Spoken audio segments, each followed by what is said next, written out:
nadidepress siguro siya o nagka-trauma siya dahil dun sa nangyayari sa inyo sa probinsya. Bagyo. May bagyo na lahat sa amin. Tapos yung ginagawa pa sa inyong pambubugbog nung ano. Kapatid mo ba yun? Ayan po, at andito po yung mag-ina, si nanay at saka si Bingbing. Nagpunta po sa atin.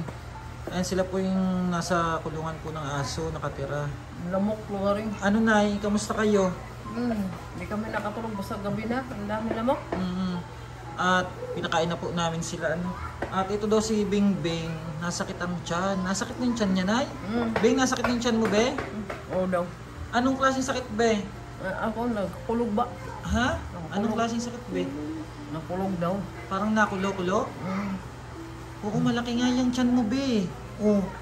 Tapos ang payat mo na. Oo.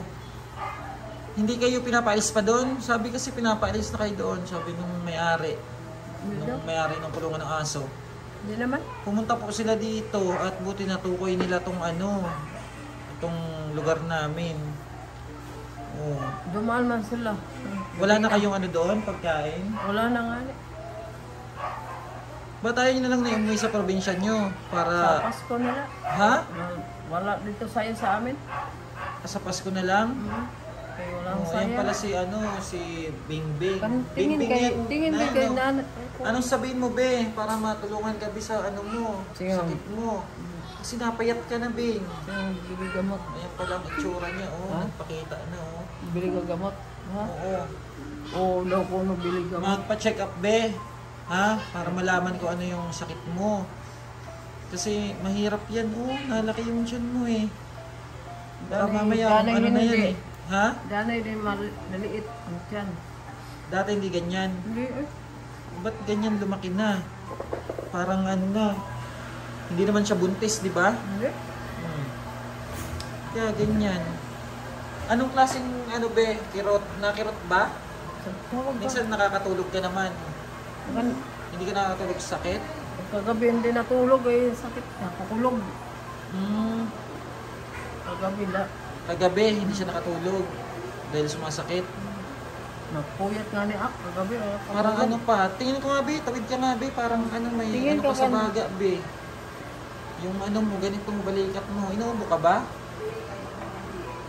Inuubo din siya. At ano siya, bihira kasi siya magsalita. Ang saklang magbibin sa iyo pag gabiya. Kasi kawawa naman itong mag-ina na to. Bakit ba kayo na lumayas doon sa probinsya nyo? Anong nangyari sa inyo? Yung totoo na, ano ba? Nalasing lagi akong kapatid. Palagi Pag kami. nalalasing, yun lang. Sama mo yan, nalasing yan. Tatay ko nga, binugbog ah. Oh, binugbog niya, yung tatay mo? Dito nga sa pamilya. Ibig sabihin, nandun yung mga pamilya nyo. Saan ba ang province nyo? Malapit Kalbayog mala. Malayo pa ang Tacloban. Kalbayog. Mga ilang oras ang biyahe doon? 2 lang. 2? Pingang alin. Simula sa Aling.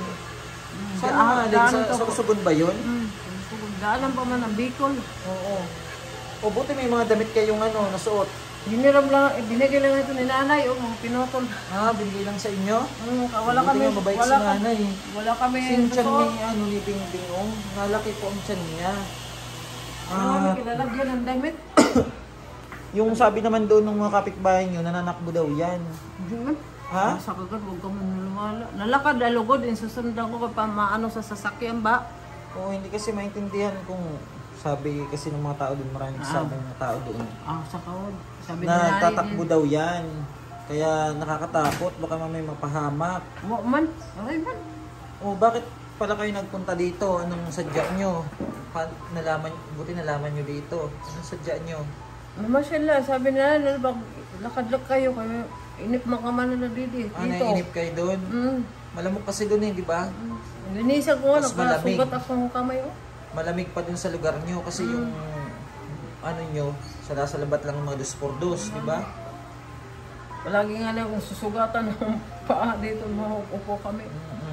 Upil ako may ko ang carpet. Baka marami ang dugo ni ano, kasi kaya marami din siyang ano, tingin kayong kon, marami din siyang tagyawat. So ako, ang pagdating nito namin, nagtagyawat na pag-uwi namin. Ganyan, malataksan to, malumpa. Hindi ba yun siya nag-aaral? Hindi nag-aaral? Sa kikuan ito, katarungang village sad to, akong inamuhan. Saan yun? Sa may Alabang ada ito. Sa Alabang, nag-aral siya dati. Mm. Saan ka nakatira sa Alabang dati? Katarungan Village sa ID Street. Katarungan. Sino tinitira niyo doon? Taga Samarlat ito. Katabi namin na bahay. Katabing bahay niyo lang. Pamangkin ito niya sa akong tabi namin na bahay. Oo, ba't ayaw niyo bumalik doon? At tumasal sa abroad na. Umalis na sila? Bahay na la. Panganay niya. Iwan. Ba't bira siya magsalita? Niya kanina, dami bang tao. Ngayon wala na. Kiusap mo Kuya Vince. Ngayon wala nang tao, huwag ka mahiya. Nani, ako di man ako nahiya. Ano bang gusto mo, Bing? Ha? Yung May kausap ka. depression gusto si Bing eh. Bili Ano ka bang ng gamot? ano mo, Bing? Ha? Nani, wala Anong naman ka. gusto mo? Magbili ka gamot. Salita ka kasi kung anong Ako nararamdaman man, mo. kung ano nga, di man ako may sakit. Kung anong gusto mo, di ba, Nay? Para natutulungan ka. Hindi Bili yung gamot, vitamin patanungin ba? ka, hindi ka naman magsasalita, di ba? Ano? Sige na. Buko mo yun, wala na tao. Natulog na sila. Natulog. Oo nga. Tatlo na lang ang nakitili.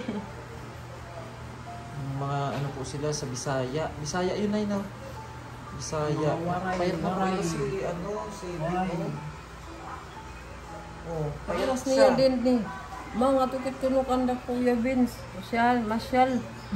Siya ang nagsabi. Oh. Siguro gusto niya ma-check up siya para gumaling. Mga ni, sa kairas dito. Walagi ako na, akong ulo sa among tinutulugan. Kaya gusto ko pumunta dito. Nakapunta nga ni kami kahapon, naligaw man kami. Naligaw kayo kahapon, hindi niyo natuntun to. Oo. Hindi Natingnan kasi namin. kami makapunta doon na kasi dahil kaming puyat Busy. nag-rescue kami sa gabi. Oo, di ba pag gabi, yan ang namin trabaho, nag-iikot-ikot kami. Oo, tapos sa umaga, tulog. Kaya kahit sa mga mga nag-chat, busy na, hindi na kami Mga bago pala makareply. dito sila dito. Diba?